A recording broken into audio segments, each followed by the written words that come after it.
Types of dams, advantages and disadvantages. At the end of this lesson, you will be able to describe the classification of dams, explain the different types of dams. One day, Badlapur, a village, experienced heavy rainfall like never before. Roads, gardens, parks, and streets were flooded with rainwater. People of the village were unable to carry out their daily activities and remained trapped inside their houses. After a few days, the rainwater drained out slowly and people returned to their normal life. 6 months after the flood, people of Badlapur encountered severe water scarcity. Very little water was left in the ponds and lakes. Now, you may wonder how the village that was once drowning in water suffered such a scarcity. The reason behind this dearth is very simple. People failed to react proactively in saving the rainwater. If the village had a storage structure, such as a dam, the flood water could have been saved for future use. Moreover, the dam could have reduced the damages caused by the flood. It could also have supplied water during dry conditions. Generally, dams are classified based on the intended purposes, hydraulic design, and structural behavior. Let us discuss each classification in detail. Based on the purpose, dams are classified as storage dam, diversion dam, and detention dam. Storage dams are those which are solely constructed for storing water. The stored water is later used during periods of deficient water supply. Diversion dams. When the water level rises in a river, the excess water is diverted to ditches, canals, or conveyance system through diversion structure so as to save the banks of the river from flooding. Weirs and barrages are the common examples of diversion dams. Detention dams. These are the dams which are constructed to store water during the time of floods. Later on, the stored water is gradually released at a safe rate without affecting the surrounding regions. Based on the hydraulic design, dams are classified as overflow dam and non-overflow dam. The dams which are designed to carry surplus water over crests are known as overflow dams. The dams which are constructed at high elevated levels to prevent the overflow of water during heavy floods are known as non-overflow dam. Based on the type of structural materials, dams are classified as rigid dams and embankment dams. The dams which are constructed with rigid materials such as concrete, steel, masonry, etc.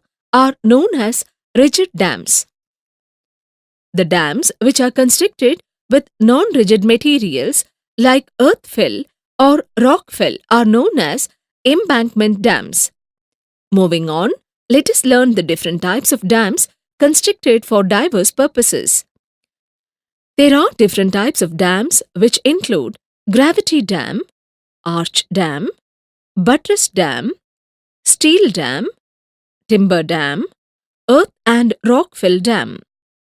Gravity dams are made up of concrete or masonry wherein the external forces like water pressure and uplift pressure are resisted by the weight of the dam. The main advantage of gravity dams is that they are relatively stronger, durable, and needs less maintenance than earthen dams. However, the initial cost of construction is very high and it requires skilled labours and expensive materials. Gravity dams come under the category of storage dams, non-flow dams, and rigid dams. Arch dams. These dams are curved in design wherein the water pressure acts horizontally to the side abutments by arch action. It is usually constructed across deep narrow valley with smaller length and proportionate height, which obviously reduces the cost of construction. The major advantage is that the section of the dam is comparatively smaller than a gravity dam. The disadvantages of arch dam is that it requires very strong bedrock to build an abutment. It requires skilled labor and a sophisticated work plan. Arch dams come under the category of storage dams and rigid dams. Buttress dams.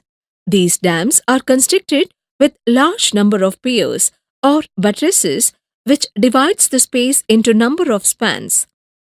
The major advantage of buttress dams is that it is less in weight than gravity dam. Hence, they can be constructed even on weak foundations. However, the major disadvantage of buttress dam is that the concrete facing the upstream side of the dam tends to deteriorate, which seriously affects the strength of the dam. Steel dams. These are constructed with framework of steel plating, particularly on the upstream side. Generally, a steel dam is curved in shape and supported by struts. They are further classified as direct strutted and cantilever type. In case of direct strutted type, the water loads are transferred to the foundation by means of inclined strut. In case of cantilever type, the section of the dam is in the shape of cantilever truss, which introduces a tensile force on the dam girder. To counteract the forces, deck girders are anchored to the foundation at the upstream toe. The major advantage of steel dam is that it is cost-effective and involves quick and easy construction. However, this dam fails to absorb the shock from spillway. Moreover, the durability of steel is less when compared to concrete. Timber dams. These dams are constructed using timbers. Usually, the timber struts and timber beams face towards the upstream side to resist the water pressure. Usually, the life of timber dams ranges from 30 to 40 years. Timber dams are further classified as A-frame type, rock-filled crypt type, and beaver type.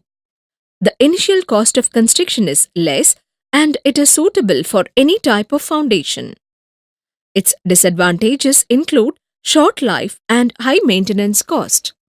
Earth and rock-fill dam. These dams are constructed with locally available materials like soils and gravels. When a dam is filled with soil, it is named as earth-fill dam. The earth-fill dams are constructed on sites with weaker underlying soils or rocks that cannot support any other masonry structures. When a dam is filled with gravels, it is named as rock-fill dam. These dams are formed by compressing layers of different-sized gravels, which act as the impervious membrane, blocking the entry of stored water and providing stability. Dam construction using both earth-fill and rock-fill are known as embankment dam. The main advantage of this dam is that it can be constructed with the help of unskilled labor and material available in the working spot. These dams are highly sensitive to damages caused by floods without any warning. Summary. Dams are classified according to purpose, hydraulic design, and structural behavior. Based on the purpose, the dams are categorized as storage dam, diversion dam, and detention dam. Based on the hydraulic design, dams are categorized as overflow dam and non-overflow dam. Based on the structural behavior, dams are categorized as rigid dams and embankment